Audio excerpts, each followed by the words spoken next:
बहुत समय पहले की बात है। एक छोटे से गांव में एक व्यक्ति रहता था। वह अपने परिवार के साथ सामान्य जीवन जी रहा था जब अचानक एक दिन उसके पिता का देहांत हो गया। पिता का जाना उसके लिए गहरे दुख का कारण बना, लेकिन उसकी सबसे बड़ी चिंता थी कि उसके पिता स्वर्ग जाएंगे या नहीं। भारत में जब कोई व्यक्ति अपने माता पिता को खोता है तो एक विशेष धार्मिक अनुष्ठान होता है जिसमें यह सुनिश्चित किया जाता है कि आत्मा स्वर्ग जाए। लेकिन इस व्यक्ति के मन में संदेह था कि क्या उसके पिता वास्तव में स्वर्ग जा सकेंगे। उसकी चिंता इतनी बढ़ गई कि उसने कई साधु संतों से मिलना शुरू कर दिया ताकि वह अपने पिता के लिए स्वर्ग का टिकट पक्का कर सके। कई प्रयासों के बाद भी उसे कोई ठोस समाधान नहीं मिला। हर कोई उसे अनुष्ठान और प्रार्थनाओं के बारे में बताता, लेकिन उसे एक भी ऐसा साधु नहीं मिला जो उसे विश्वास दिला सके कि उसके पिता सचमुच स्वर्ग जाएंगे। तब उसे पता चला कि गौतम बुद्ध स्वयं उस समय उसके गांव के पास एक बड़े पेड़ के नीचे बैठे हैं। बुद्ध की महिमा और ज्ञान की चर्चा सुनकर व्यक्ति ने ठान लिया कि वह उनसे मदद मांगेगा। बुद्ध, जो स्वयं एक जागृत आत्मा थे, के बारे में कहा जाता था कि उनके पास ईश्वर के साथ सीधा संपर्क है। अगर वे किसी को स्वर्ग भेजने की सिफारिश कर दें तो वह व्यक्ति निश्चित रूप से स्वर्ग जाएगा। व्यक्ति बुद्ध के पास पहुंचा और उनके चरणों में गिर पड़ा। उसकी आंखों में आंसू थे और वह बुद्ध से बोला, मेरे पिता बहुत अच्छे व्यक्ति थे, उनका निधन हो गया और अब मैं चाहता हूं कि आप सुनिश्चित करें कि वे स्वर्ग जाएं। बुद्ध उसे शांत तरीके से देख रहे थे। व्यक्ति ने जल्दी से कहा, आप ना नहीं कह सकते। यह भारतीय परंपरा है कि जब कोई आपसे कहता है आप ना नहीं कह सकते तो आपको उसकी बात माननी पड़ती है। बुद्ध मुस्कुराए और बोले, अब क्या किया जा सकता है? तुमने मुझे ना कहने का विकल्प ही नहीं दिया। बुद्ध ने एक पल के लिए ध्यान लगाया और फिर बोले, ठीक है, मैं तुम्हारे पिता के लिए कुछ कर सकता हूं, लेकिन इसके लिए तुम्हें एक कार्य करना होगा। कल सुबह 4 बजे तुम नदी में स्नान करो, फिर एक मिट्टी का घड़ा लेकर उसे आधा पत्थरों से और आधा मक्खन से भर लो। उस घड़े को एक कपड़े से बांधकर यहां लाओ। व्यक्ति के लिए यह एक चुनौतीपूर्ण कार्य था, लेकिन उसके मन में अपने पिता के लिए स्वर्ग की लालसा थी। वह घर गया और सारी तैयारियां कीं। उसने एक बड़ा घड़ा लिया जिसमें पत्थर और मक्खन डालने में काफी मशक्कत हुई, लेकिन अपने पिता के लिए वह सब करने के लिए तैयार था। अगली सुबह जब वह बुद्ध के पास पहुंचा तो बुद्ध ने उसे आदेश दिया, इस घड़े को लेकर 3 बार इस बड़ी झील के चारों ओर परिक्रमा करो। व्यक्ति ने अपनी पूरी शक्ति से परिक्रमा शुरू की। घड़ा बहुत भारी था, लेकिन अपने पिता के लिए वह किसी भी कठिनाई को सहने के लिए तैयार था। 3 बार झील के चारों ओर परिक्रमा करने के बाद वह बुद्ध के पास पहुंचा।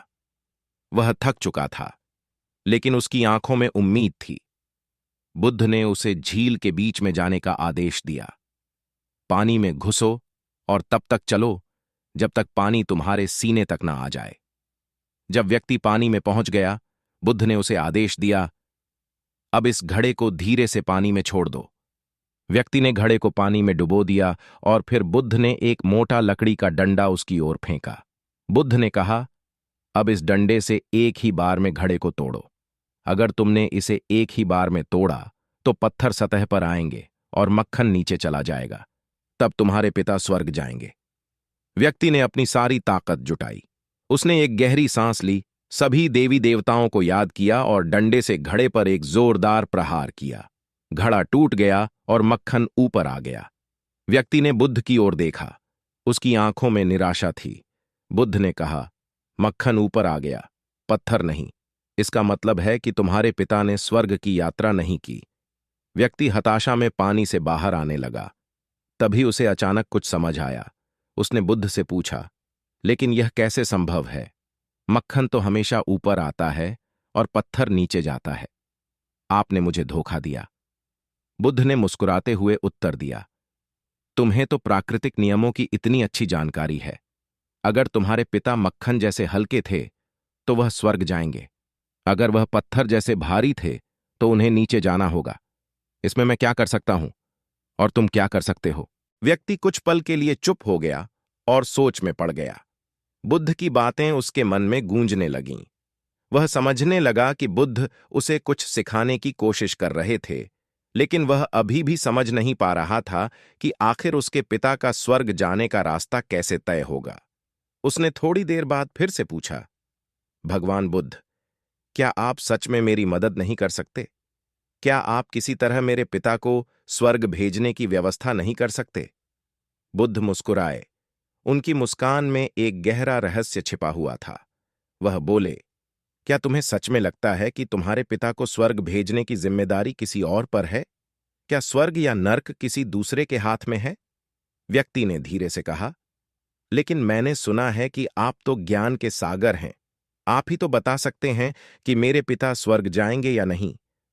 बुद्ध ने गहरी सांस ली और शांत स्वर में बोले, तुम्हारे पिता का जीवन, उनके कर्म, उनके विचार, यह सब उनके स्वर्ग या नर्क का निर्धारण करेंगे, न कि तुम्हारी प्रार्थनाएं या मेरे किसी उपाय से। जो भी व्यक्ति इस धरती पर जैसा कर्म करता है, उसका परिणाम वही होता है। कोई अन्य उसकी नियति नहीं बदल सकता। ये सुनकर व्यक्ति के मन में शंका उत्पन्न हुई। उसने सोचा, तो फिर क्या मेरे पिता की आत्मा के लिए कोई आशा नहीं है? क्या मैं कुछ भी नहीं कर सकता? बुद्ध ने उसकी चिंता भांपते हुए कहा, तुम्हारे पिता के लिए सबसे महत्वपूर्ण बात यह है कि तुम अपने जीवन को सही तरीके से जियो। जो कुछ भी तुम कर सकते हो, वह यह है कि तुम उनके अच्छे कर्मों की याद में दूसरों के लिए अच्छा करो, दूसरों की मदद करो। यही असली स्वर्ग है, जब तुम अपनी आत्मा को पवित्र कर लेते हो और अपने जीवन को सार्थक बना लेते हो। यह सुनकर व्यक्ति का दिल भारी हो गया। वह समझ चुका था कि बुद्ध उसे केवल एक साधारण सत्य सिखा रहे थे। स्वर्ग या नर्क हमारे कर्मों का फल होता है और इसे बदलने का कोई जादुई तरीका नहीं है। वह चुपचाप बुद्ध के पास से उठकर चला गया, लेकिन उसके मन में एक नई सोच जागृत हो चुकी थी। वह जान चुका था कि असली स्वर्ग और नर्क हमारे कर्मों और विचारों में ही होते हैं।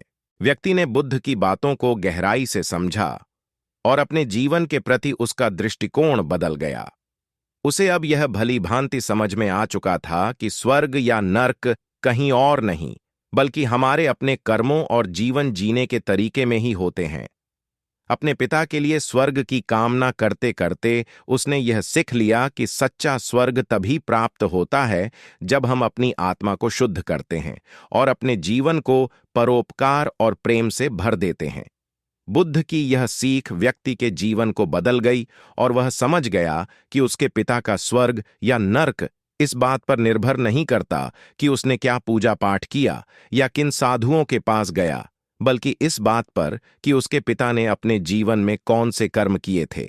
इसी के साथ उसने यह भी जान लिया कि उसकी भी जिम्मेदारी है कि वह अपने कर्मों से एक अच्छा और शांतिपूर्ण जीवन जिए, ताकि अंत में वह भी स्वर्ग को प्राप्त कर सके। दोस्तों, अगर आपको यह कहानी पसंद आई हो और इससे कुछ सीखने को मिला हो, तो कृपया इस वीडियो को लाइक जरूर करें। अगर आपको लगता है कि इस कहानी से और भी लोग प्रेरित हो सकते हैं, तो इसे शेयर करें, ताकि और लोग भी बुद्ध की इन अद्भुत शिक्षाओं का लाभ उठा सकें। और अगर आप ऐसे ही और दिलचस्प और प्रेरणादायक कहानियों को देखना चाहते हैं, तो हमारे चैनल द बुद्धा स्टोरी को सब्सक्राइब करें और बेल आइकन दबाना न भूलें, ताकि हमारी नई वीडियो सबसे पहले आपको मिल सके। धन्यवाद।